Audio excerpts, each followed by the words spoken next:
The Montana wilderness stretched endlessly in every direction, a white tomb of snow and screaming wind that had already claimed too many lives this brutal winter.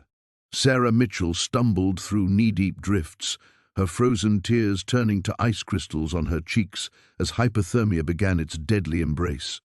She was supposed to be dead already. The avalanche that buried the mining camp should have taken her with the others. But Sarah wasn't just any settler's wife. She was a former army scout who'd spent 5 years tracking through hostile territory before she'd traded her rifle for a wedding ring. Now, as her legs buckled and consciousness slipped away, a shadow emerged from the swirling snow. A magnificent black stallion, breath steaming in the Arctic air, stood watching her with eyes that seemed almost human. This was Thunder, her dead husband's horse, the same animal that had vanished the night Jacob died 3 months ago. But how was that possible when Jacob had been buried with his mount after the mine collapse? Sarah's vision blurred as she stared at the impossible sight. The cold had clearly addled her brain, conjuring phantoms from grief and desperation. Thunder had been trapped in the mine shaft with Jacob when the supports gave way. She'd heard his terrified screams echoing up from the depths, growing weaker until they finally stopped. The whole camp had gathered to hear the awful silence that followed. "You're not real," she whispered through chattering teeth, her words barely audible above the howling wind. But the stallion stepped closer, his massive hooves leaving deep impressions in the snow. Steam rose from his dark coat, and she could smell the familiar scent of horse and leather that had once meant home and safety. Thunder lowered his great head toward her, his warm breath creating a small cloud of vapor between them. Sarah's legs gave out completely, and she collapsed into the drift. The cold was winning now, seeping through her woolen coat and into her bones. She could feel the dangerous lethargy creeping in, the seductive whisper that urged her to just rest, just close her eyes for a moment. It would be so easy to let go, to join Jacob wherever he'd gone. Thunder nickered softly, a sound she remembered from countless mornings when Jacob would brush him down before heading to the mine.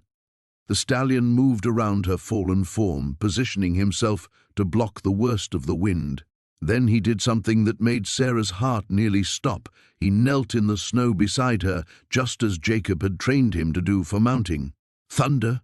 Sarah's voice cracked as she reached out with a trembling hand to touch his neck. Solid, warm, real. "How are you here?" The horse remained still, patient, as if waiting for her to understand. Sarah's military training kicked in, overriding her shock. Questions could wait, survival couldn't. Using the last of her strength, she hauled herself onto Thunder's back, her frozen fingers tangling in his thick mane. The moment she was secure, Thunder rose gracefully and began moving through the storm with purpose. He didn't hesitate or search for direction. He knew exactly where he was going. Sarah clung to him, pressing her face against his warm neck as feeling slowly returned to her extremities. The stallion's gait was smooth and sure despite the treacherous terrain, picking his way through hidden obstacles as if he could see through the blinding snow. As they traveled, fragments of memory surfaced through Sarah's exhausted haze. The morning of the accident, Jacob had been agitated about something. He'd mentioned finding something unusual in the deepest part of the mine, something that didn't belong. She'd been distracted, planning the evening meal and worrying about their dwindling supplies, and hadn't pressed him for details. Now she wished she had listened more carefully. Thunder carried her steadily through the storm, his direction never wavering. After what felt like hours, the wind began to subside, and Sarah could make out shapes in the distance. Not the mining camp that was buried under tons of rock and snow. This was somewhere else entirely, a place she didn't recognize despite her knowledge of the surrounding country. A structure emerged from the gloom ahead, dark and solid against the white landscape. It looked like an old cabin, weathered but intact, with smoke rising from its chimney. Someone was there, waiting. Thunder slowed as they approached, his breathing steady and calm. He'd known exactly where to bring her, just as he'd always known how to bring Jacob home safe from his prospecting expeditions. But Jacob wasn't coming home this time, and Sarah was beginning to suspect that Thunder's mysterious survival might be connected to whatever her husband had discovered in those dark tunnels. The cabin door opened, and a figure stepped out into the snow. Sarah squinted through the fading storm, trying to make out who it was. Whoever lived here clearly expected them. Thunder stopped at the cabin's entrance and knelt again, allowing Sarah to slide from his back onto unsteady legs. As she looked up at the stranger in the doorway, one thought echoed through her mind. Nothing about Jacob's death had been what it seemed. The storm had come from nowhere, like God's own fury unleashed upon the Montana plains. One moment Clara had been riding the familiar trail back from town, her saddlebags heavy with supplies and her heart heavy with grief, and the next she was swallowed by a wall of white so thick she couldn't see her own gloved hands gripping the reins. Her mare, Bessie, had grown skittish in the first gusts, dancing sideways and snorting at the sudden drop in temperature. Now the poor beast struggled through snow that deepened with each labored step, her breathing coming in sharp puffs that were instantly torn away by the howling wind. Clara pulled her wool coat tighter, but the cold found every gap, every vulnerable seam. The trail had vanished beneath the snow within minutes, leaving her surrounded by an endless expanse of white that stretched in all directions. She'd lived in this country for 8 years, knew every rock and gully between town and her homestead, but the blizzard had transformed the landscape into something alien and hostile. "Easy, girl," she whispered to Bessie, though her voice was lost in the wind. The mare's ears flicked back, listening, trusting. Clara wished she felt half as confident as she tried to sound. They pushed forward, or what Clara hoped was forward, but each step seemed to take them deeper into the storm's embrace. The wind cut through her like a blade, and she realized with growing dread that she might have been riding in circles. The sun, what little of it penetrated the storm clouds, gave no guidance through the thick curtain of snow. Then Bessie stopped completely, refusing to take another step despite Clara's gentle urging. The mare's head hung low, exhaustion evident in every line of her body. Ice had formed on her muzzle and around her eyes. Clara felt a stab of guilt. She'd pushed the animal too hard, and now they were both paying the price. That's when she heard it over the storm's roar, the sharp whinny of another horse. Clara's heart lurched. Another rider meant salvation, someone who might know the way to shelter. She called out, her voice cracking as she fought to be heard above the wind. "Hello, help us!" The answering call came from somewhere to her left, though distance and direction were impossible to judge in the whiteout. Clara guided Bessie toward the sound, hope flickering in her chest like a candle flame in a draught. The horse appeared through the snow like a ghost materializing from the spirit world. Coal-black with a white blaze down his face, the stallion stood motionless in the storm, watching her approach. No rider sat his back. No saddle marked him as domesticated. He was magnificent and wild, his mane whipping in the wind, his dark eyes fixed on Clara with an intelligence that made her breath catch. Something about him tugged at her memory, a half-remembered dream that danced just beyond recognition. The stallion snorted and tossed his head, then turned and began walking away. After a few steps, he stopped and looked back at her, his meaning clear as if he'd spoken, "Follow me." Clara hesitated. Following a wild horse deeper into the blizzard seemed like madness, but staying put meant certain death. Already she could barely feel her feet in the stirrups, and Bessie trembled beneath her with cold and exhaustion. The black horse waited, patient as stone, snow gathering on his powerful shoulders. "What do you think, girl?" Clara asked Bessie, though she already knew her answer. They had no choice. She nudged Bessie forward, and the mare responded eagerly, as if she too recognized something about their unexpected guide. The stallion immediately began moving again, setting a steady pace through the deepening snow. His path seemed random at first, weaving between invisible obstacles, but Clara soon realized he moved with purpose, choosing routes where the snow lay less deep, where the wind's bite was softened by unseen shelter. They traveled in this strange procession for what felt like hours, the wild stallion leading, Clara and Bessie following in his trail. The storm showed no signs of abating, but somehow Clara felt less afraid. There was something almost supernatural about the black horse's confidence, the way he navigated the featureless landscape as if reading a map only he could see. As they crested a low rise, Clara caught a glimpse of something through the snow, dark shapes that might have been rocks or trees. The stallion quickened his pace, and Clara's heart began to race. Shelter. It had to be shelter. But even as relief flooded through her, a nagging thought persisted. Something about the stallion's gait, the arch of his neck, the way he carried himself through the storm, sparked a memory so painful she'd buried it deep. A memory of another black horse, one that had carried the man she loved into the wilderness and never brought him home. The thought was impossible, of course. That horse had vanished with Thomas 6 months ago. But as they approached what looked like the dark mouth of a cave, Clara couldn't shake the feeling that the past was somehow reaching out through the storm to claim her. The storm had passed sometime during the night, leaving behind a world transformed into crystalline silence. Sarah woke to pale sunlight filtering through the cabin's single window, her breath visible in small puffs despite the dying embers in the fireplace. Every muscle in her body ached from the cold and the previous day's ordeal, but she was alive. She sat up slowly, wincing as her joints protested, and immediately looked toward the corner where she'd left her wet clothes. They hung stiff as boards, frozen solid despite being inside. The reality of her situation settled over her like another blanket of snow. She was stranded in the wilderness with minimal supplies, no clear idea of her location, and winter closing its grip around her. A soft whinny from outside made her heart skip. The stallion. In the chaos of finding shelter and surviving the night, she'd almost convinced herself the magnificent horse had been a fever dream born of desperation and grief. But there it was again, a gentle nickering that seemed almost conversational. Sarah wrapped the musty blanket around her shoulders and moved to the window. The horse stood just beyond the cabin's small porch, its dark coat stark against the pristine snow. It had somehow weathered the blizzard in the open, yet appeared no worse for wear. When it saw her at the window, it lifted its head and stepped closer, as if waiting. "What do you want from me?" she whispered to the glass. The animal's ears perked forward, and for a moment she could have sworn it was listening. Thomas had always insisted horses were more intelligent than people gave them credit for.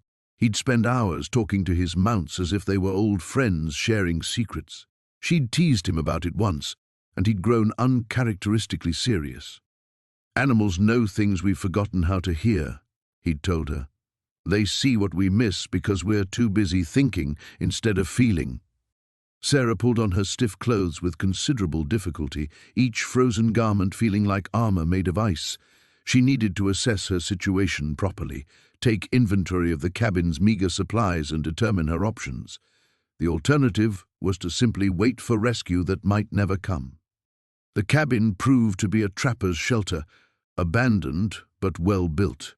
A few cans of beans sat on a rough wooden shelf, along with some hardtack that looked ancient but edible, matches in a tin box, bone dry, a rusty knife, a coil of rope that had seen better days. Not much, but enough to keep her alive for a few days if she was careful. When she stepped outside, the cold hit her like a physical blow. The snow crunched under her feet, easily knee-deep, and she realized with growing dread that walking out of here would be nearly impossible. The landscape stretched endlessly in all directions, rolling hills covered in unmarked white. She had no idea which way led to civilization. The stallion approached her with confident steps, its breath creating small clouds in the frigid air. Up close, she could see details that made her heart race. A small scar above the left eye, exactly like the one Thomas's horse had carried from a barbed wire encounter. The particular way it held its head, slightly tilted to the right when curious, the distinctive white markings on its legs that she remembered sketching once while Thomas worked in the barn. Thunder? The name escaped her lips before she could stop it. The horse's reaction was immediate and unmistakable. Its ears shot forward, and it stepped closer, close enough that she could feel its warmth. Those dark eyes fixed on hers with an intensity that made her shiver for reasons having nothing to do with the cold. But Thunder was dead. She'd seen Thomas bury him herself after the horse broke its leg in a prairie dog hole. She'd stood beside the grave as Thomas wept openly, something she'd never seen him do before or since. That had been 2 years ago, months before Thomas himself was killed. Yet here stood a horse identical in every detail she could remember, responding to a name it shouldn't know, looking at her with familiarity that defied explanation. "This is impossible," she said aloud, but her voice lacked conviction. Thunder, or whatever this horse truly was, turned and walked a few steps toward the west, then stopped and looked back at her expectantly. The message was clear: follow me. Every rational thought told her to stay with the shelter, to wait for the weather to improve, to make careful plans. But Thomas's voice echoed in her memory, something he'd said during their last real conversation. Sometimes the impossible is just the possible wearing a different coat. Sarah looked at the endless expanse of snow, then at the horse that couldn't exist but somehow did. Thunder took another step west and waited, patient as stone. She closed her eyes, made her choice, and stepped forward into the impossible. The stallion's hoofbeats echoed against the canyon walls like a drumbeat, steady and sure despite the treacherous footing. Sarah pressed herself against his warm neck, her fingers wound tight in his mane as they descended into the narrow passage. The wind had died to a whisper here, though snow still fell in fat, lazy flakes that caught in her eyelashes. She had given up trying to understand where he was taking her. Every rational thought told her to turn back, to find shelter and wait out the storm like any sensible person would. But rational thinking had abandoned her the moment she'd seen recognition in those dark eyes, the same look Thomas used to get when he was working through a problem, piecing together fragments until they formed something whole.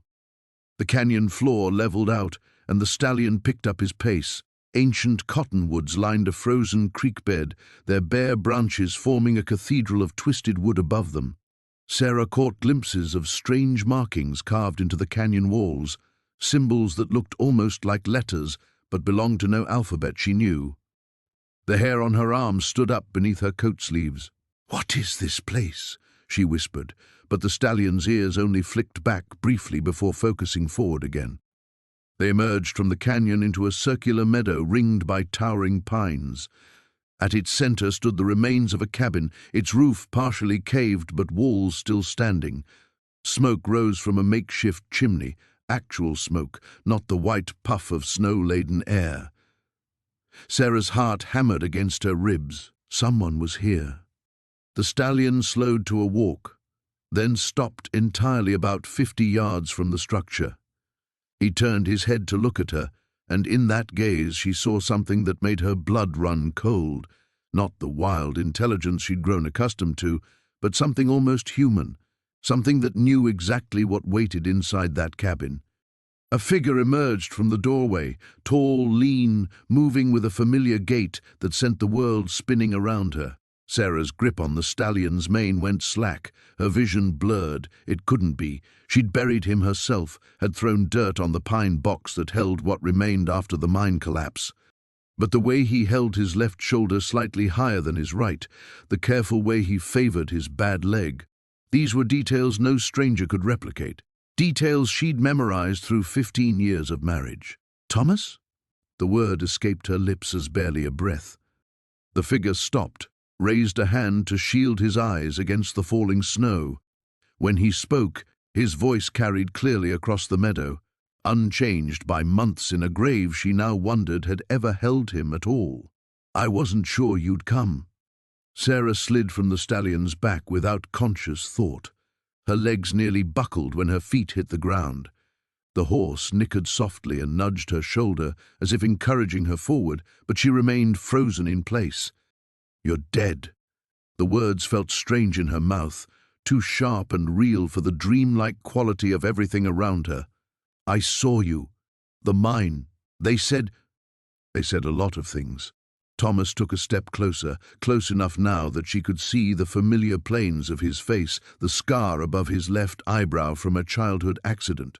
Close enough to see that he looked older, wearier, but undeniably alive.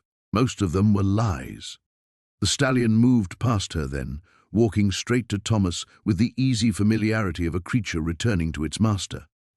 Thomas reached out and ran his hand along the horse's neck, and Sarah saw his fingers find a particular spot that always made the animal lean into the touch, a spot only Thomas had ever known about. "Ranger found you," Thomas said, still stroking the horse. "I told him you'd follow if you trusted him enough. Wasn't sure you would." Questions crashed through Sarah's mind like rapids. How? Why? Where had he been? What had happened at the mine? Why hadn't he come home to her? But none of them would form into words. She could only stare at this man who wore her husband's face, who knew her husband's horse, who spoke with her husband's voice but stood where her husband could not possibly be. Snow continued to fall around them, and she became aware that the cold was seeping through her coat, that her hands were numb inside her gloves, that she had been riding for hours through a blizzard that might still kill her. But these physical realities felt distant compared to the impossibility standing before her. "The storm," she finally managed. "How did you know about the storm?" Thomas glanced up at the grey sky, then back at her. Something moved behind his eyes, some knowledge or burden that hadn't been there before the mine, before his death, before whatever this was. "I've been watching," he said quietly, "waiting for the right time. The storm gave us cover. Cover from what?" His jaw tightened. "From the men who think I'm dead, and who need to keep thinking that until we can figure out what they really wanted from that mine." The stallion's hooves found purchase on loose scree as they climbed higher into the mountain pass.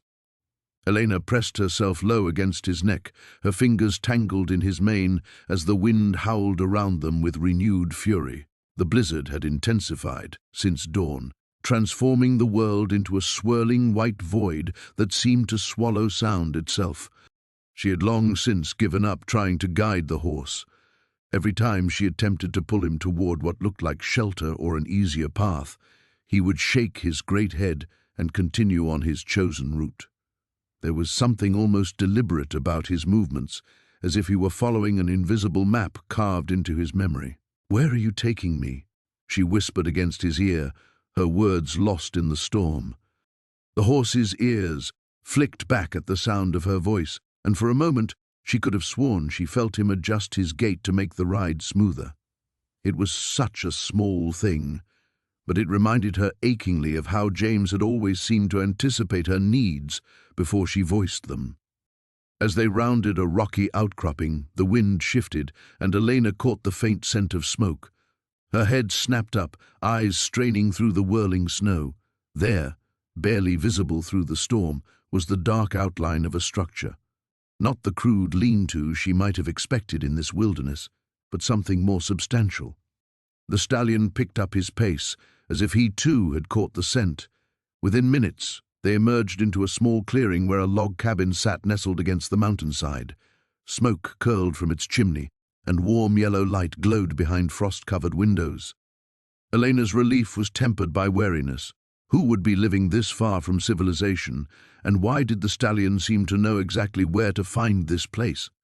Before she could dismount, the cabin door opened, and an elderly man stepped onto the covered porch. He was tall and lean, with steel-grey hair and weathered features that spoke of decades spent in harsh country. But it was the lack of surprise on his face that unsettled her most. "About time you got here," he called out, as if he'd been expecting them. "Storm's getting worse. Better get that horse into the lean-to around back." Elena slid down from the stallion's back on unsteady legs. "I'm sorry to impose, but—" "No imposition," the man interrupted, stepping down from the porch. "Name's Samuel Garrett, and you'd be Elena Morrison." The use of her name sent ice through her veins that had nothing to do with the cold. "How do you know who I am?"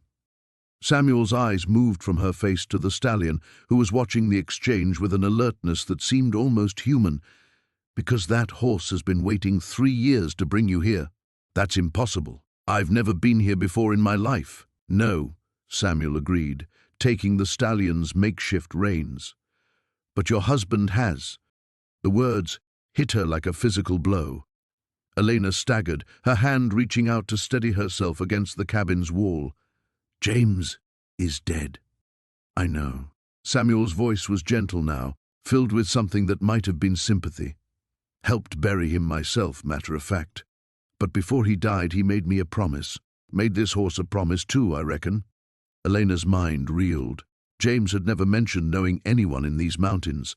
In the 3 years since his death, she had pored over every detail of his life, searching for clues about the mining accident that had taken him from her. There had been no mention of a Samuel Garrett. "I don't understand." "Course you don't. Come inside before you freeze to death. Story's too long for telling in a blizzard."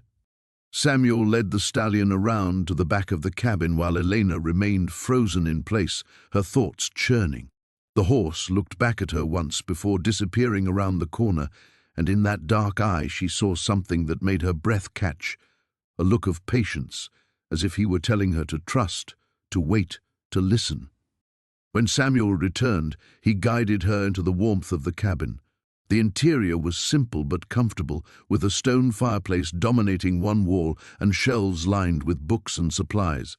But what drew Elena's attention was the mantelpiece, where a small framed photograph sat among various trinkets. She moved closer, her heart hammering, and nearly cried out when she recognized the faces in the picture. James stood next to a younger version of Samuel, both men grinning at the camera. James wore clothes she'd never seen before, rough mining gear that looked nothing like the clean shirts he'd worn to his job at the copper mine near town. "That was taken the day before he left," Samuel said quietly from behind her. "Swore me to secrecy about what we'd found up here. Said if anything happened to him, I was to wait. That horse would know when the time was right." Elena's legs gave out, and she sank into a nearby chair. "What did you find?" The wind had died to a whisper by dawn, leaving behind a world transformed. Sarah pressed her face to the frost-covered window of the cabin, watching steam rise from the stallion's nostrils as he stood sentinel in the clearing. The snow had stopped falling sometime during the night, but the drifts reached nearly to his belly. She'd slept fitfully, haunted by dreams of Marcus calling her name through the storm. Each time she'd awakened, the horse was there, visible through the window like a dark guardian against the white expanse. Now, in the pale morning light, she could see the intelligence in his eyes as he watched her watching him. "What are you waiting for?" she whispered to the glass. As if hearing her, the stallion turned his head toward the south and nickered, the same sound that had drawn her from the trail yesterday. Sarah's breath caught. That direction led deeper into the wilderness, away from any hope of finding the main road back to town. She pulled on her coat and stepped outside. The cold bit at her cheeks, but the air was still and crystal clear. Her boots crunched through the snow as she approached the horse, her hand extended palm up in the universal gesture of peace. "Easy, boy," she murmured. "I don't even know your name." The stallion allowed her to come within arm's reach before stepping back, just out of touch. He bobbed his head once, then turned south again with unmistakable purpose. Sarah's practical mind rebelled. Following a wild horse deeper into the mountains was madness. She should stay at the cabin, conserve her strength, wait for the weather to clear completely. Someone would eventually find her, wouldn't they? But even as she thought it, doubt crept in. No one knew exactly where she'd gone. She'd told Mrs. Henderson at the boarding house that she was riding out to clear her head, nothing more. The old woman would assume she'd found shelter in town when the storm hit. The stallion took several steps south, then stopped and looked back at her expectantly. "Marcus always said you couldn't argue with a horse that knew its own mind," Sarah said aloud, surprised by the steadiness in her voice. It was the first time she'd spoken her husband's name without her throat closing up. She returned to the cabin and gathered what supplies she could find: a canvas satchel, some dried meat wrapped in cloth, and a battered tin cup. The previous occupant had left little behind, but she did discover a coil of rope that might prove useful. As an afterthought, she grabbed a horse blanket from a peg near the door. When she emerged, the stallion was pawing at the snow, revealing patches of brown grass beneath. He was a magnificent creature. She realized now that fear wasn't clouding her judgment. His coat was the color of burnt coffee, with a white star blazing between his eyes and white stockings on his rear legs. Something about those markings tugged at her memory, but she couldn't quite grasp it. "If we're doing this," she told him, "we're doing it right." She approached slowly with the blanket, half expecting him to bolt. Instead, he stood motionless as she draped it across his back. When she reached for the rope, however, he shied away with a snort. "No halter, then," Sarah said. "I suppose I'll have to trust you as much as you're asking me to trust you." The thought should have terrified her. She was about to follow an unbroken horse into the wilderness with nothing but instinct and faith to guide her. But as she looked into his dark eyes, she felt something she hadn't experienced in months: purpose. The stallion began moving south at a steady walk, choosing his path carefully through the snow. Sarah followed, her boots finding purchase in his hoofprints. The mountain's silence was profound, broken only by the soft whisper of their passage and the distant cry of a hawk circling overhead. They traveled for what felt like hours, climbing steadily through stands of pine and aspen. The stallion seemed to know exactly where he was going, navigating around fallen logs and steep drops with the confidence of long familiarity. Several times Sarah stumbled, her legs burning with effort, but each time she looked up to find him waiting patiently for her to catch up. As the sun reached its zenith, they crested a ridge and Sarah gasped. Spread below them was a hidden valley she'd never seen before, sheltered from the worst of the wind by surrounding peaks. A thin ribbon of smoke rose from somewhere near its center. The stallion whinnied softly and began picking his way down the slope. Sarah's heart hammered against her ribs as she followed, questions multiplying with each step. Who lived in this remote place? Why was the horse leading her here? And why did she have the growing certainty that the answers lay waiting in that distant curl of smoke? The stallion's hoofbeats changed rhythm as they descended into a narrow ravine, each step more cautious than the last. Sarah pulled her coat tighter against the wind that seemed to funnel through the rocky walls like a living thing, carrying with it the scent of pine and something else: wood smoke. Her heart lurched. Where there was smoke, there were people. After 2 days of following this impossible horse through terrain that should have killed them both, the prospect of human contact felt like a dream. But even as hope flickered in her chest, doubt gnawed at her. Who would be out here, this far from any town or homestead she knew of? Thunder. She'd started thinking of him by that name, the one James had whispered in his sleep during those final fever-bright days, picked his way down a steep section of scree with the confidence of familiarity. His ears swiveled forward, alert but not alarmed. Whatever lay ahead, he expected it. The ravine opened into a sheltered basin, and Sarah's breath caught. Tucked against the far wall stood a small cabin, weathered but solid, with smoke rising thin and straight from its chimney. A lean-to stable stood nearby, and she could see the dark shapes of horses moving within its shelter. "Well, I'll be damned," she whispered, and Thunder's ears flicked back at the sound of her voice. As they approached, the cabin door opened, and a figure stepped onto the covered porch. Sarah tensed, her hand instinctively moving toward James's rifle, but Thunder continued forward without hesitation, nickering low in his throat. "Easy there, big fella," came a voice, gravelly, weathered, but unmistakably welcoming. "Been wondering when you'd bring her around." The words hit Sarah like a physical blow. When he'd bring her around. Not if, when. The man who stepped into the grey light was perhaps 60, lean and weathered like old leather, with steel-grey hair and eyes the color of winter sky. He moved with the careful precision of someone who'd learned to read the wilderness like scripture, and when his gaze settled on Sarah, she saw no surprise there, only a deep, abiding sadness. "Ma'am," he said, touching the brim of his hat, "name's Dutch Morrison. I reckon you'd be Sarah Harper." She stared at him, her mind reeling. Who are you?" "Friend of your husband's," Dutch said simply. "Was expecting you might turn up, given the circumstances. Thunder there's got a way of bringing folks where they need to be, especially when the weather turns." Sarah slid down from the stallion's back, her legs unsteady beneath her. "I don't understand. James never mentioned." She trailed off, studying the man's face, looking for some hint of deception. But there was only that bone-deep weariness, the kind that came from carrying secrets too heavy for one man alone. "Come inside," Dutch said, already turning toward the cabin. "Got coffee on, and I imagine you've got questions need answering." Thunder followed them toward the stable as if he owned the place, and Dutch chuckled. That horse always did act like he was king of the mountain. "Go on in, Thunder. Molly and Cherokee are waiting for you." The casual familiarity in his voice made Sarah's chest tight. This wasn't the behavior of a stranger meeting James's horse for the first time. These two knew each other, had history together. The cabin's interior was sparse but comfortable. A stone fireplace dominated one wall, casting warm light over rough-hewn furniture and shelves lined with books.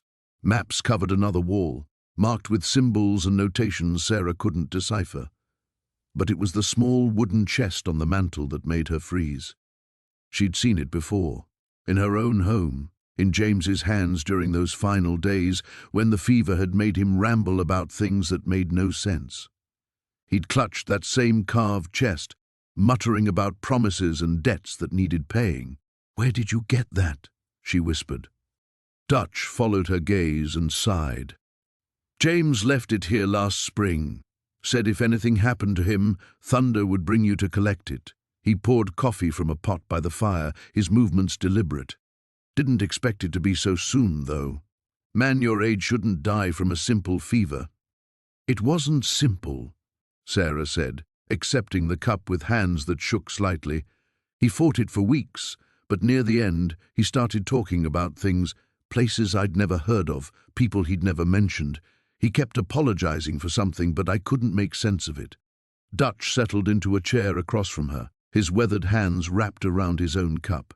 "James was a good man, Sarah, but good men sometimes find themselves in situations that require difficult choices." "What kind of choices?" The older man was quiet for a long moment, staring into the fire. Outside, the wind howled through the ravine, but here, in this hidden sanctuary, Sarah felt suspended between her old life and whatever truth waited in that carved chest.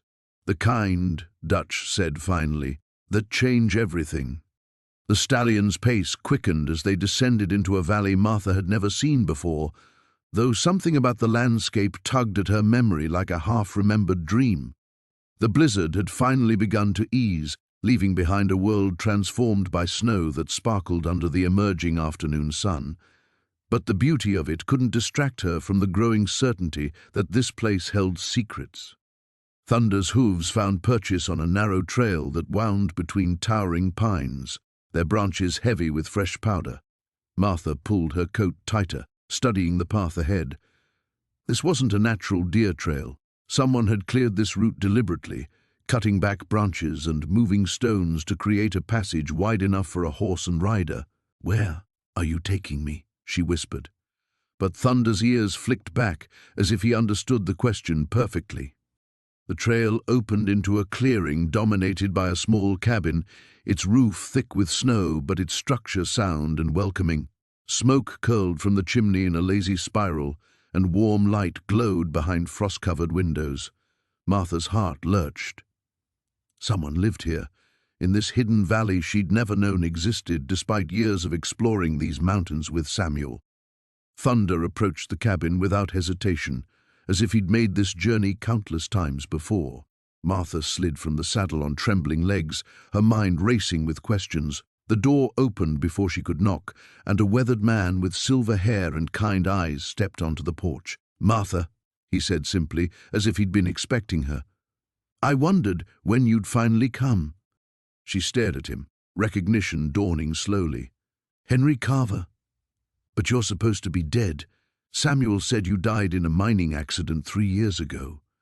Henry's smile was sad but warm.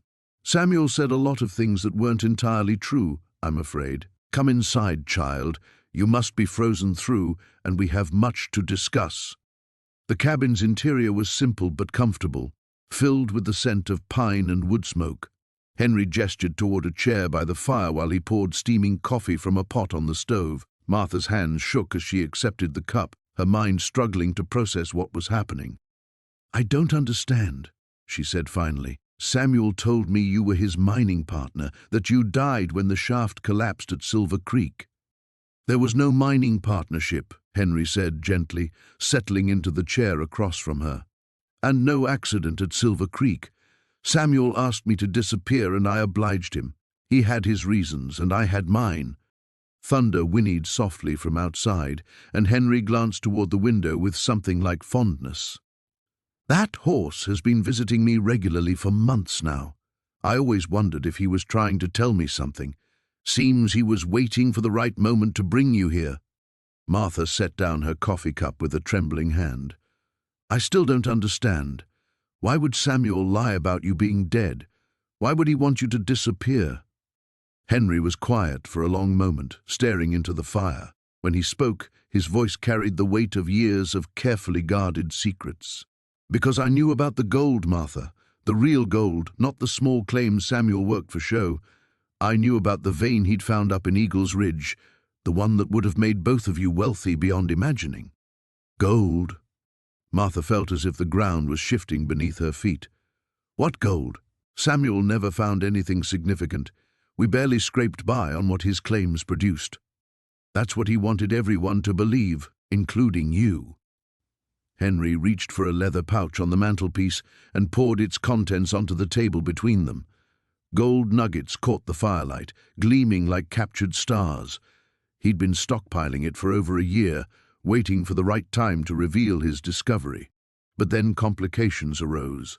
Martha stared at the gold, her mind reeling. What kind of complications? The claim wasn't entirely legal, Henry said quietly.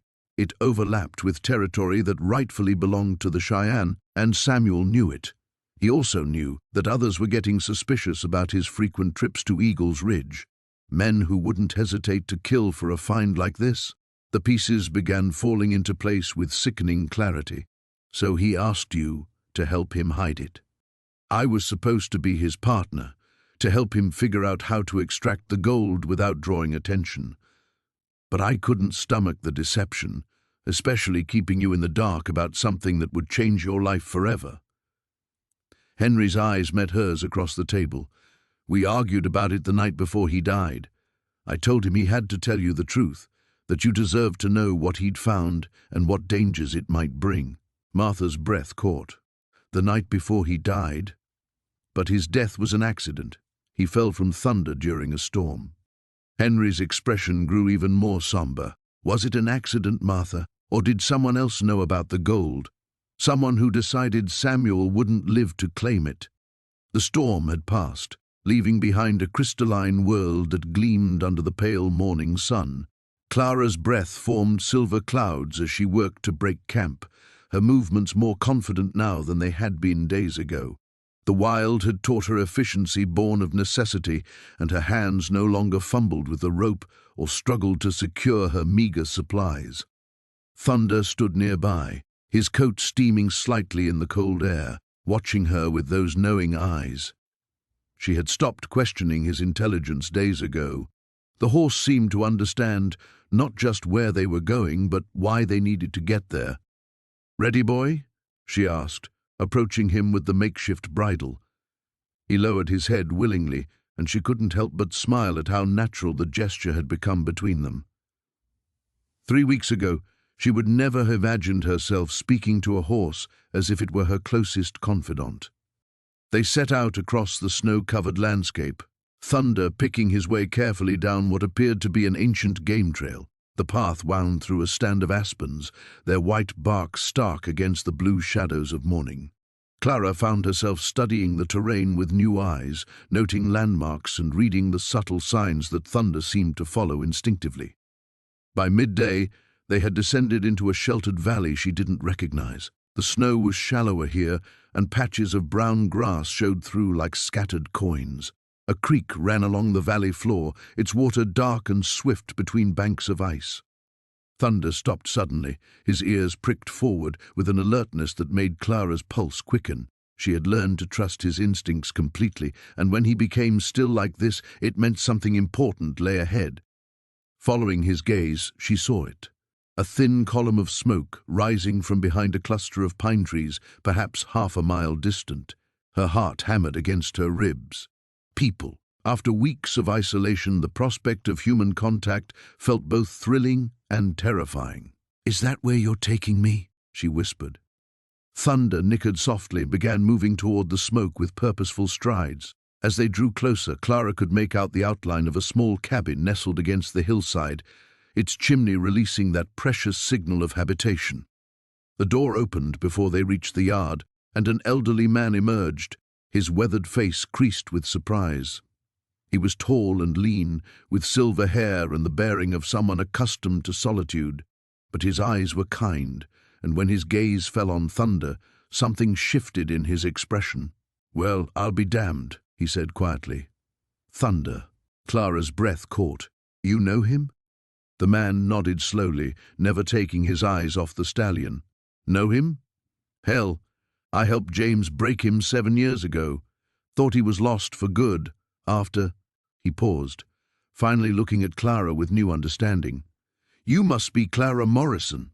The world seemed to tilt sideways. Who are you?"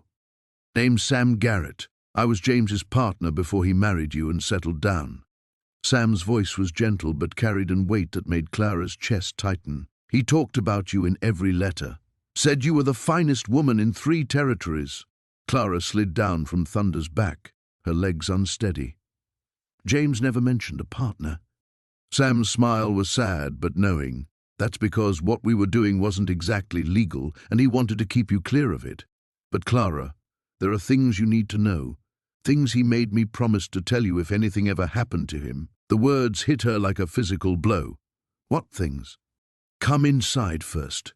You look half frozen, and this conversation requires coffee and a warm fire."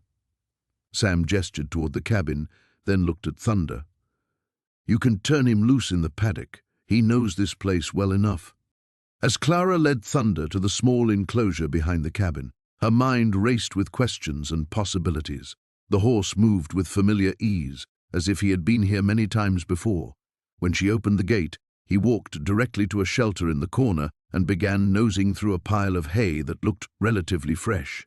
"He comes here sometimes," Sam explained, appearing beside her, "usually in winter. Like he's checking on things." "Checking on what things?" Sam was quiet for a long moment, his weathered hands gripping the fence rail. "Your husband wasn't just a rancher, Clara. The spread you've been trying to save. It was never the real source of income. James was a tracker, and sometimes more than that. He helped people disappear when they needed to, found folks who didn't want to be found. And sometimes—" He paused, meeting her eyes. "Sometimes he made sure justice found people the law couldn't touch." Clara stared at him, feeling as if the ground was shifting beneath her feet. "I don't understand." "Come inside," Sam said gently. "There's a lot you need to hear, and some things James left for you. Things he never could have given you while he was alive." The storm had passed, leaving behind a crystalline world that sparkled under the pale morning sun. Eleanor's breath formed small clouds as she emerged from the shallow cave where she and Thunder had sheltered through the worst of it. Her fingers were stiff with cold, but she was alive. More than that, she felt something she hadn't experienced in months. Hope. Thunder stood at the cave entrance, his dark coat dusted with snow, ears pricked forward as he surveyed the transformed landscape. The stallion turned to look at her, and she could swear she saw recognition in those intelligent eyes, not just of her presence, but of something deeper. "You know where we're going, don't you?" she whispered, running her hand along his neck. The horse nickered softly, a sound that reminded her so achingly of the mornings when James would tend to him in their barn. She fashioned a simple halter from the rope in her pack, though Thunder seemed to accept her touch with an ease that suggested he remembered being handled with care. As she worked, fragments of memory surfaced, James mentioning a wild stallion he'd encountered during his surveying work, a horse that seemed almost supernatural in its intelligence. He appeared out of nowhere, James had told her one evening by their fire, like he was waiting for me to find him. Strangest thing, Eleanor. It was as if that horse knew something I didn't. Now, as Thunder began picking his way through the snow-covered terrain with purposeful steps, Eleanor wondered if James had been more right than he'd known. The landscape they traversed was alien yet familiar. She recognized the general shape of distant peaks, but the snow had transformed every landmark into something new. Without Thunder's sure-footed guidance, she would have been hopelessly lost within an hour. The stallion seemed to navigate by some internal compass, pausing occasionally to test the air before choosing his path. They climbed steadily upward through stands of pine heavy with snow. Eleanor's legs burned with the effort, but Thunder's pace never faltered. When she stumbled, the horse would stop and wait, sometimes turning his great head to watch her with what seemed like patience mixed with urgency. By midday, they crested a ridge that offered a sweeping view of the valley below. Eleanor's heart lurched. There, barely visible through the trees, was a thin column of smoke rising into the crisp air. "Someone's down there," she breathed. But Thunder was already moving, picking his way down the treacherous slope with the confidence of a horse who had walked this path before. The descent took over an hour. With each step, Eleanor's excitement grew, tempered by a strange nervousness she couldn't explain. The smoke meant warmth, shelter, possibly food. It meant rescue. So why did she feel as though she was walking towards something that would change her life forever? The trees thinned, and she saw it. A small cabin, nestled in a protected hollow, smoke curling from its chimney. But what made her gasp wasn't relief at finding shelter. It was the familiar lines of the building, the way the porch faced southeast to catch the morning sun, the careful placement among the trees that James had always favored in his architectural work. Thunder stopped at the edge of the clearing and turned to look at her, and in that moment, Eleanor understood. This wasn't random, this wasn't chance. Her legs felt weak as she approached the cabin. The construction was recent. The logs still showed the clean marks of careful cutting, the chinking between them fresh and tight. This was James's work. She knew it as surely as she knew her own heartbeat, but James was dead. She had watched them lower his coffin into the ground 3 months ago. The front door opened before she could knock, and Eleanor's world tilted off its axis. An elderly man stood in the doorway, his weathered face creased with concern and something else. Recognition. He was tall and lean, with silver hair and eyes the exact shade of blue as her husband's. "Eleanor," he said, and his voice carried the same quiet strength that had drawn her to James all those years ago. "I've been waiting for you." Behind her, Thunder whinnied softly, the sound somehow conveying satisfaction, as if he had completed a task he'd been carrying for months. "Who are you?" Eleanor managed to whisper. The man stepped aside, gesturing for her to enter the warm cabin. "My name is Samuel Morrison," he said gently. "James was my son." The words hit her like a physical blow. James had told her his father was dead, had died when James was barely 16. She had married a man who claimed to have no family, who said she was all he had in the world. "That's impossible," she said. But even as the words left her lips, she could see James in this man's features, in the way he held himself, in the careful way he watched her face. "Come in from the cold, Eleanor," Samuel said. "We have a great deal to talk about."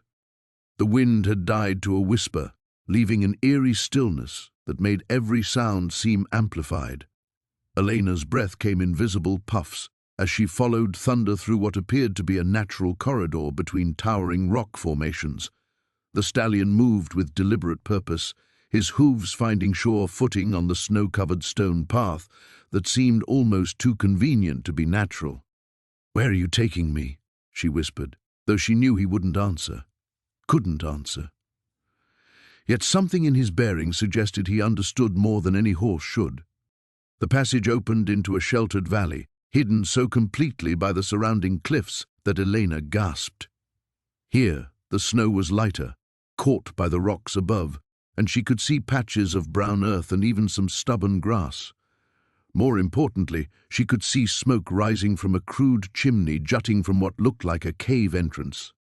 Thunder nickered softly and tossed his head toward the dwelling. Elena's heart hammered against her ribs. Someone lived here, in this impossible refuge carved from the wilderness. But who would choose such isolation? As they approached, she noticed the careful modifications that made this more than just a cave. A wooden door had been fitted into the entrance, and windows flanked it, their glass reflecting the pale light. Firewood was stacked neatly beside the entrance, and she could see the glow of warmth spilling from within. Before she could decide whether to call out or retreat, the door opened. The man who emerged moved slowly, favoring his left leg, and Elena's breath caught in her throat. He was tall and lean, with silver threading through dark hair and a beard that had grown wild. But it was his eyes, those familiar green eyes that had looked at her with such love, that made her world tilt on its axis. "James," she breathed, the word barely audible. He stopped at the sound of his name, his gaze finding her face with an expression of wonder and pain so profound it nearly brought her to her knees. For a long moment, neither of them moved, the impossibility of the moment stretching between them like a bridge neither dared to cross. "Elena." His voice was rougher than she remembered, weathered by isolation and grief she couldn't yet understand. "My God, Elena." Thunder stepped between them, pushing his nose against James's shoulder with clear affection. James's hand came up automatically to stroke the stallion's neck, and Elena saw how his fingers trembled. "You're dead," she said, the words emerging flat and strange. "They told me you were dead. The mine collapse. I should be." James's eyes never left her face, as if he were afraid she might disappear. "I should have died with the others. Sometimes I think I did die, and this is just purgatory." Elena felt her knees weaken, and she reached for Thunder's mane to steady herself.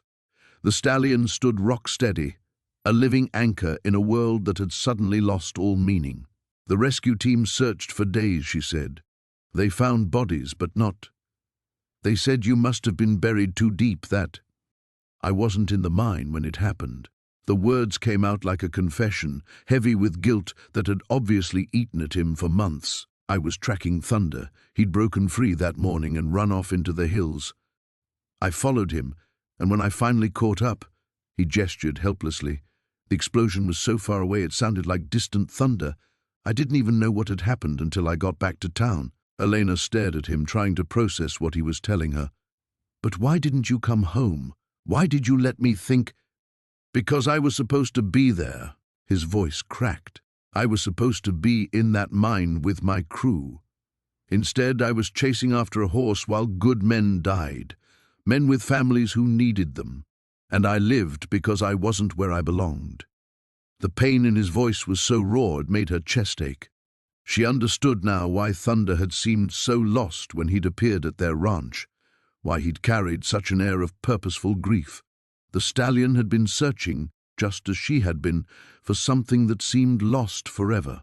"So you came here," she said. "Thunder brought me here, just like he brought you. This place, I think it belonged to an old prospector who died years ago. I told myself I'd stay just until I figured out what to do, how to face what I'd done. But days turned to weeks and weeks to months, and I couldn't." He stopped, swallowing hard.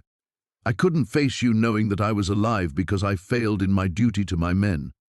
Elena looked at this man she'd loved, this stranger wearing her husband's face, and felt something crack open in her chest. Not her heart breaking. That had happened months ago. This was something else entirely. This was the sound of a life she'd thought was over beginning to breathe again. The stallion's hooves struck stone as they climbed higher into the mountain pass, each step echoing off the towering walls of granite that rose like cathedral spires around them. Clara's breath came in visible puffs, the air growing thinner with altitude. The blizzard had finally begun to ease, leaving behind a crystalline world where every surface gleamed with ice and fresh powder. She pulled Thomas's coat tighter around her shoulders, inhaling the faint scent of tobacco and leather that still clung to the wool. The familiar smell brought both comfort and pain, a reminder of all she'd lost and all she'd never fully understood about the man she'd married. Thunder. She'd finally allowed herself to think of the stallion by his true name, moved with the confidence of one who knew this terrain intimately. His ears swiveled constantly, alert to sounds she couldn't detect. Occasionally he would pause, testing the air, before choosing a path that seemed impossible until they were actually traversing it. "Where are you taking me, boy?" she whispered against his neck, feeling the powerful muscles shift beneath her. The horse nickered softly, a sound that somehow felt like reassurance. They emerged onto a narrow ledge that offered a breathtaking view of the valley below. Clara could see the route they'd traveled, a winding trail through forests and meadows now blanketed in white. But it was what lay ahead that made her heart skip, a thin column of smoke rising from somewhere beyond the next ridge. Other people, civilization. The prospect of warmth and shelter filled her with such relief that tears stung her eyes. But Thunder didn't move toward the smoke. Instead, he turned east, following the ledge toward what appeared to be a dead end. "No," Clara said, pulling gently on the makeshift rein she'd fashioned from rope. "The smoke is that way." "People." The stallion tossed his head, refusing to be redirected. His pace quickened, and Clara realized she had a choice: trust the horse that had already saved her life multiple times, or try to force him toward what seemed like the logical destination. She loosened her grip on the reins. 20 minutes later, she understood why Thunder had ignored her guidance. The ledge curved around a massive boulder, revealing a hidden valley she never could have spotted from below. And there, nestled against the far wall of the canyon, stood a small cabin. Clara's breath caught. The structure was well maintained, with smoke curling from a stone chimney and a small corral beside it.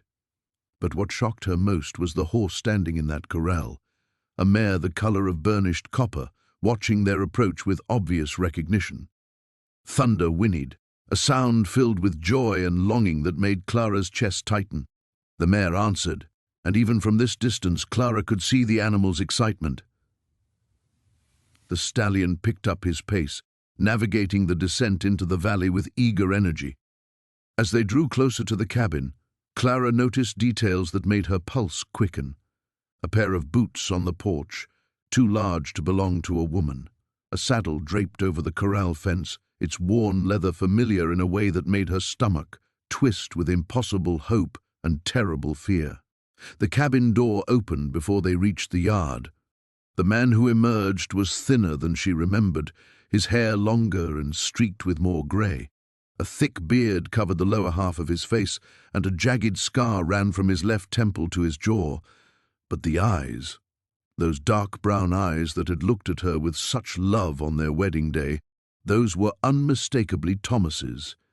Thunder came to a stop and Clara sat frozen, unable to move, unable to breathe, unable to process what she was seeing. The man she'd mourned, the husband she'd buried, or thought she'd buried, stood 20 feet away, alive and whole and staring at her with an expression of shock that mirrored her own. "Clara?" His voice was hoarser than she remembered, roughened by disuse and surprise. She slid from Thunder's back on unsteady legs, her mind reeling. "They said you were dead," she whispered. "The mine collapse. They found your body." Thomas took a step forward, then stopped, as if afraid she might disappear if he moved too quickly. "They found a body, not mine." His voice broke slightly. "I tried to get word to you, but by the time I could travel, I heard you'd already held the service. Started over. I thought maybe it was better that way." "Better?" The word came out sharp, angry. "You thought it was better to let me grieve? To let me think I'd lost you?" Thunder moved past them both, heading straight for the mare, who nickered a greeting over the corral fence. The reunion Clara was witnessing between the horses felt simpler, cleaner than the complicated mess of emotions churning in her chest.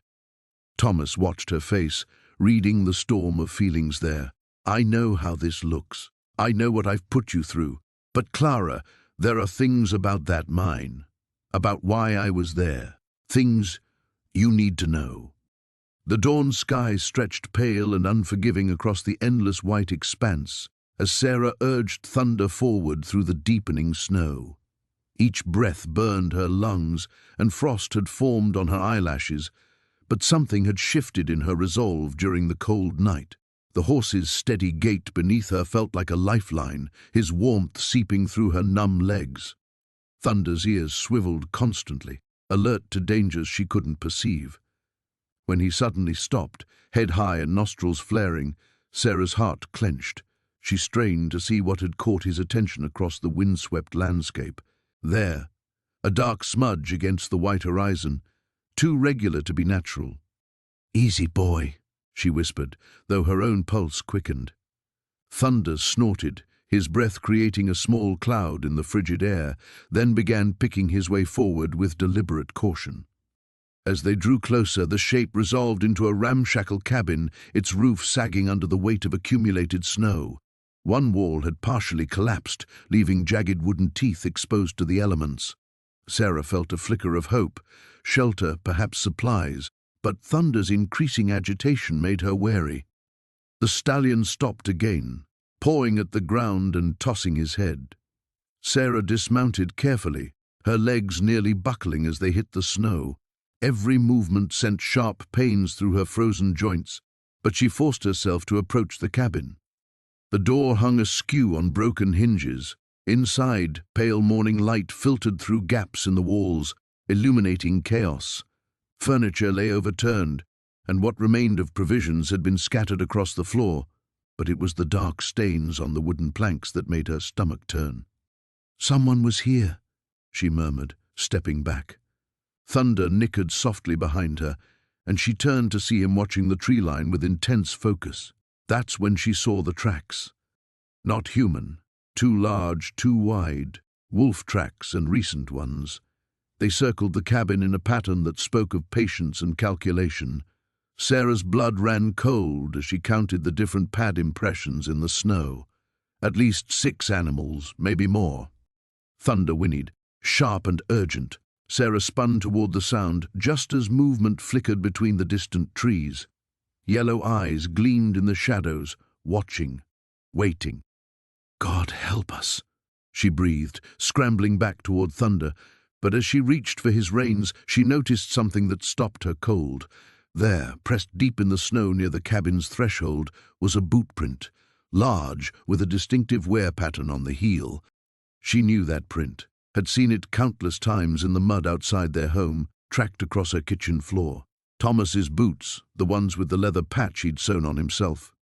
Her hands trembled as she knelt beside the print. It was old, filled partially with fresh snow, but unmistakably his. Thomas had been here, in this godforsaken place. But when? And why hadn't he come home?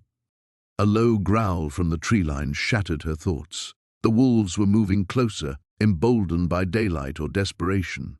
Sarah could see them now, grey shadows weaving between the pines, their lean bodies speaking of hunger and winter desperation. Thunder stomped and wheeled, positioning himself between Sarah and the approaching pack. His ears lay flat against his skull, and she could feel the tension coiled in his powerful frame. This wasn't flight instinct. This was a stallion preparing for war. "We need to go," Sarah said, though her voice sounded foreign to her own ears. The bootprint seemed to burn in her vision. Thomas had stood in this exact spot. Had he seen these same wolves? Had he... The thought cut off as the lead wolf stepped into the clearing. Massive and scarred, with one ear torn and eyes like winter ice, it studied them with an intelligence that made Sarah's skin crawl, head tilted as if calculating odds. Thunder reared, a sound like thunder itself ripping from his throat. The display was magnificent and terrifying, hooves flashing, mane streaming like a battle flag. The wolves hesitated, recognizing a force that wouldn't yield easily. Sarah used the moment to vault onto Thunder's back, her frozen fingers tangling in his mane. "Go," she whispered. "Get us out of here." The stallion needed no encouragement. He wheeled and launched forward, snow exploding around his hooves. Behind them, the pack gave chase with haunting howls that echoed across the wasteland. Thunder ran as if the devil himself pursued them, his hooves finding purchase where none seemed possible. Sarah clung to him, her tears freezing on her cheeks, tears for the bootprint, for the questions it raised, for the growing certainty that Thomas's disappearance was more than a simple accident. The cabin shrank behind them, but the image of that familiar bootprint burned in her mind. Whatever had happened to her husband, whatever truth Thunder was leading her toward, she was no longer sure she was prepared for what they might find. The howls faded, but their echo seemed to follow them across the endless white, a promise that some hungers could never be satisfied. The storm had passed, leaving behind a crystalline world that sparkled under the pale morning sun.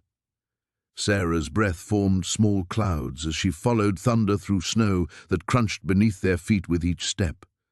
The stallion moved with purpose now, his ears pricked forward, nostrils flaring as if he recognized something in the crisp air that she couldn't detect.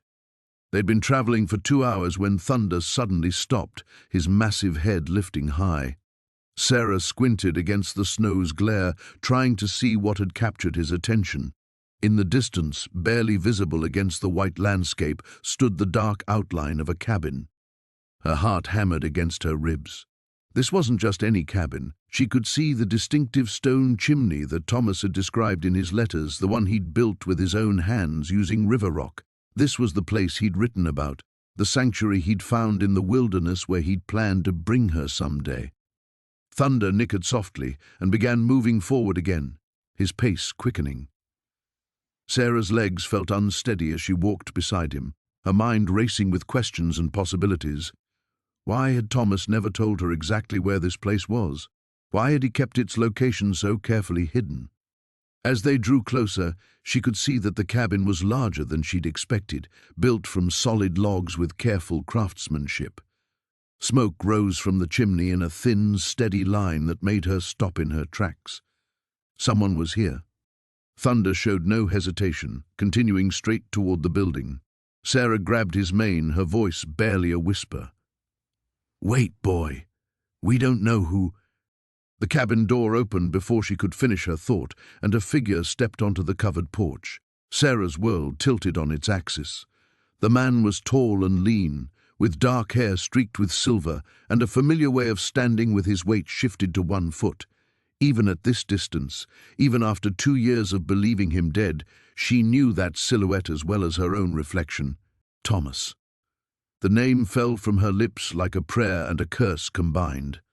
He stood frozen on the porch, his hand still on the doorframe, staring at her with an expression she couldn't read from where she stood. Thunder whinnied loudly, a sound of pure joy, and broke into a canter toward the cabin, forcing Sarah to stumble alongside him or lose her grip. When they reached the porch, Thunder immediately nuzzled against Thomas's chest, and Sarah watched her supposedly dead husband's, face crumple with emotion as he buried his fingers in the stallion's mane. "I never thought I'd see you again, old friend," Thomas murmured, his voice rough with feeling. Then his eyes met Sarah's, and the silence stretched between them like a chasm. She stood there, her legs refusing to move, studying this man who was both exactly as she remembered and completely changed. He was thinner, weathered by sun and wind, with new lines around his eyes and a scar running along his jaw that hadn't been there before. But his eyes, those warm brown eyes that had looked at her with such love on their wedding day, those were the same. Sarah.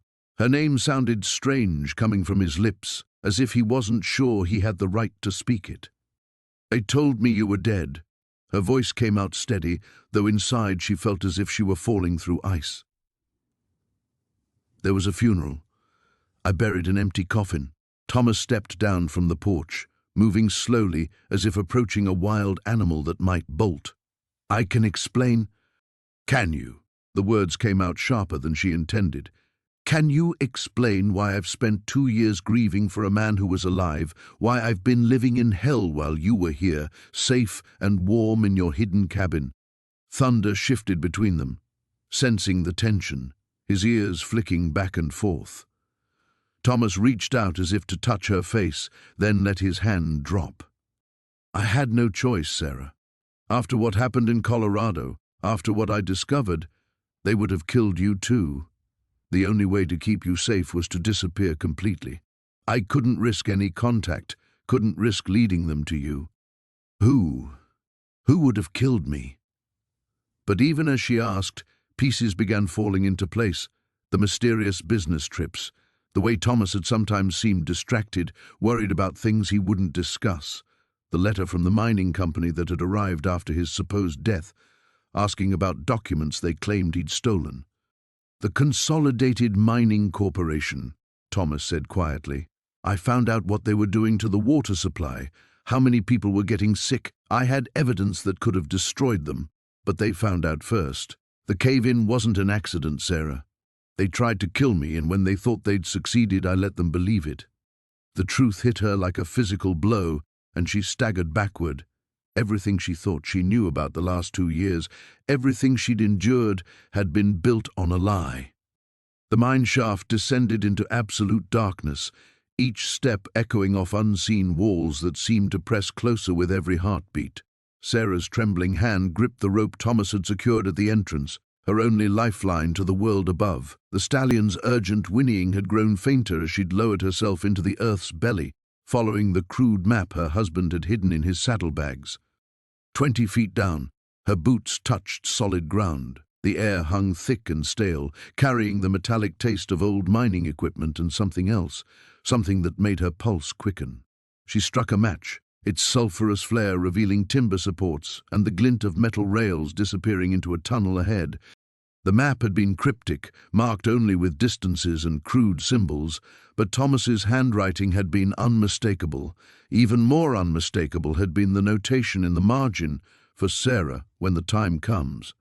As if he'd known she would one day stand in this very spot, following breadcrumbs he'd left in his final weeks.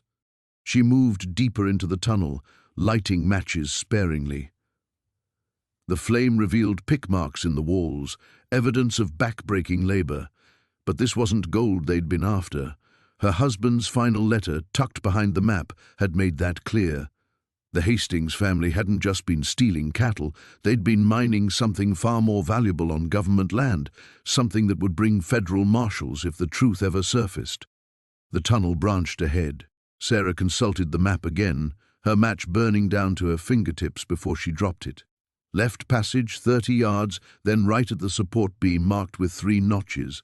Thomas had been thorough, methodical. He'd documented everything. As she felt her way through the darkness, her mind churned with the implications. The attacks on their ranch, the systematic campaign to drive them off their land. It all made sense now.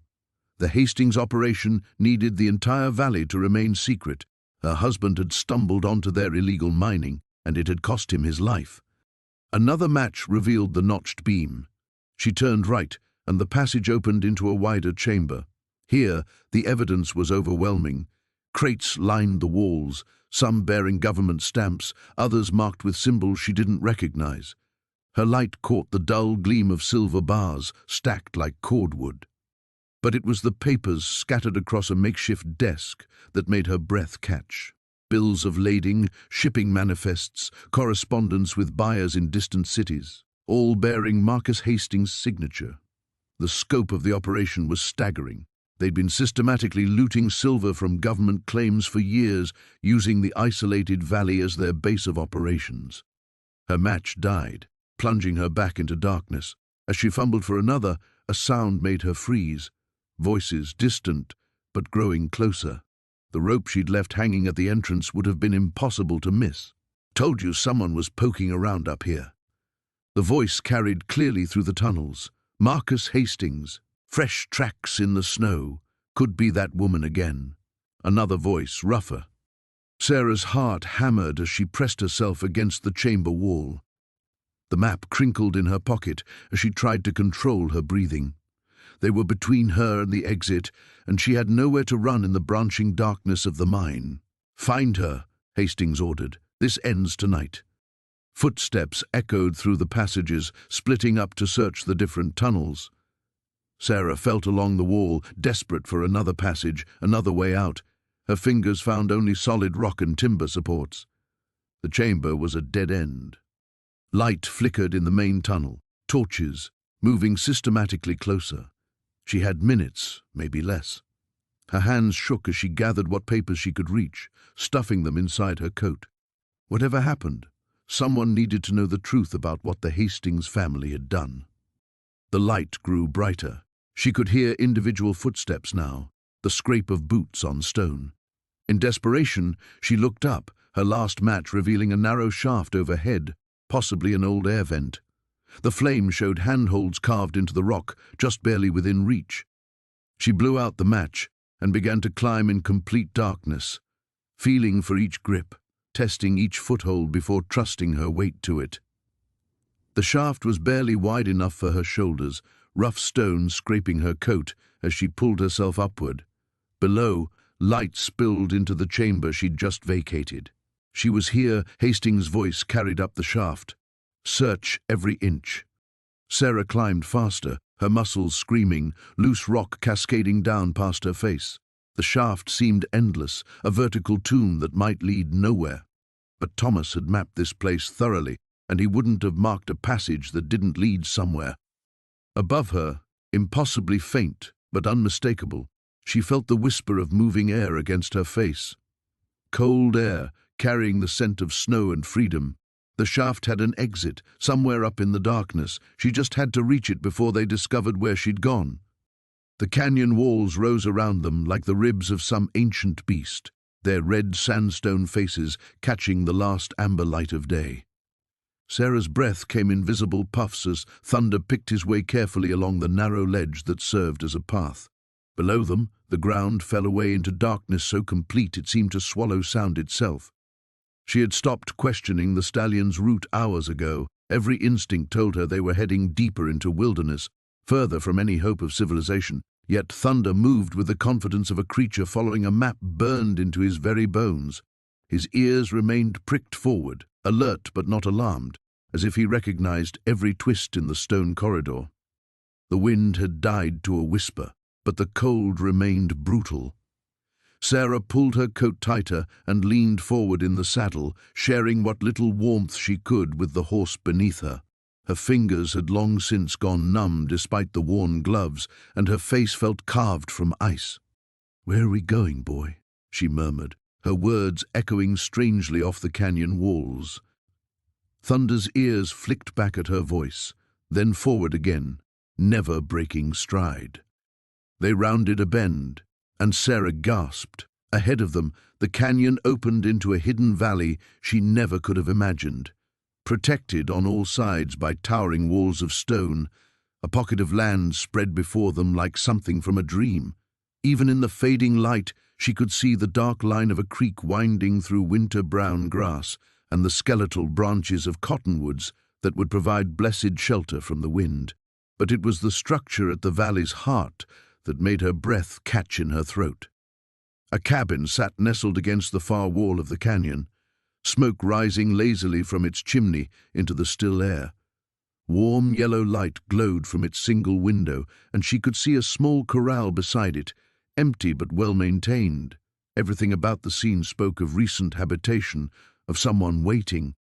Thunder whickered low in his throat and quickened his pace down the gentle slope into the valley. Sarah's mind raced, trying to make sense of what she was seeing. Who could possibly live in such an isolated place? How had Thunder known it was here? As they drew closer to the cabin, details emerged that made her heart hammer against her ribs. A familiar axe was buried in a chopping block beside a neat stack of firewood.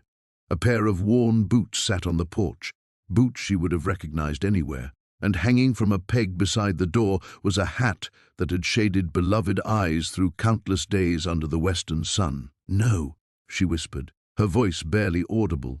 "It's not possible." Thunder stopped before the cabin door and stood perfectly still, waiting. Sarah remained frozen in the saddle, afraid to breathe, afraid to hope, afraid to discover that grief had finally driven her completely mad. The cabin door remained closed, but she could hear movement within.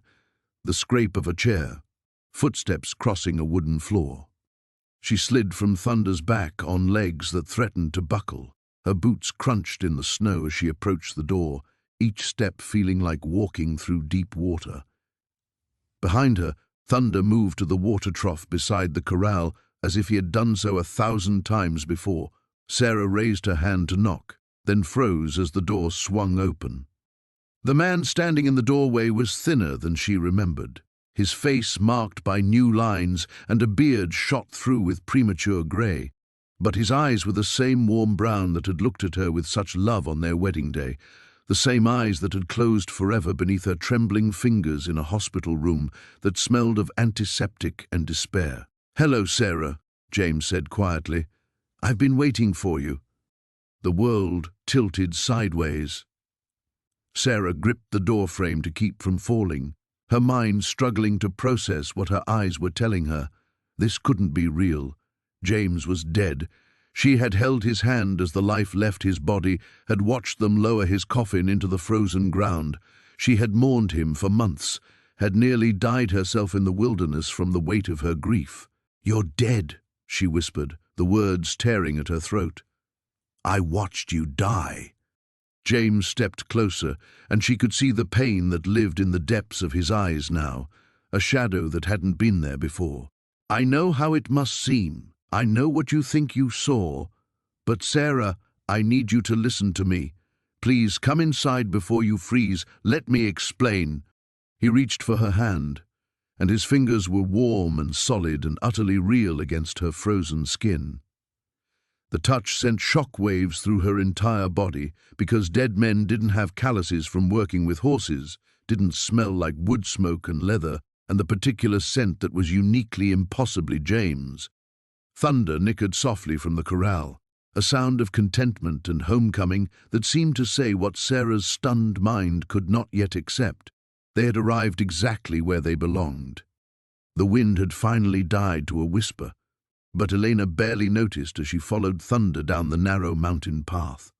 Her heart hammered against her ribs as fragments of the journal entries swirled through her mind like the last of the snowflakes. Samuel hadn't died in a simple ranching accident. He'd been investigating something dangerous enough that he'd hidden his findings in a cave only Thunder could lead her to. The stallion moved with purpose now, his ears pricked forward as if listening to sounds she couldn't hear. They'd been climbing steadily for an hour, following a trail so faint it might have been made by deer, but Thunder never hesitated.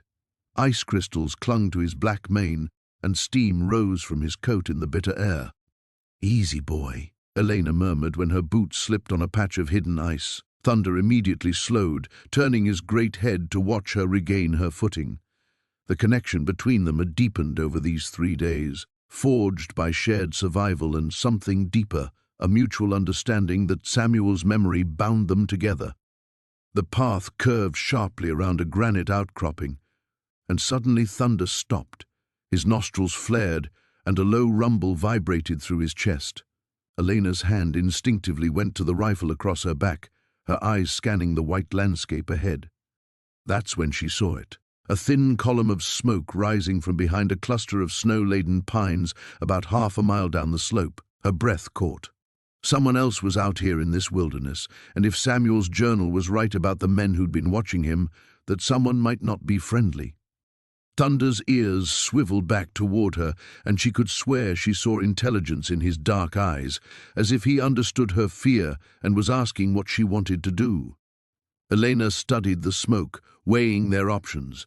They could turn back, try to find another route to the cave Samuel had written about, but the blizzard had cost them precious time, and she could feel weakness creeping into her limbs despite the jerky and melted snow that had sustained her. "We go around," she whispered to Thunder, pointing toward a ridge that would take them wide of the smoke, slow and quiet.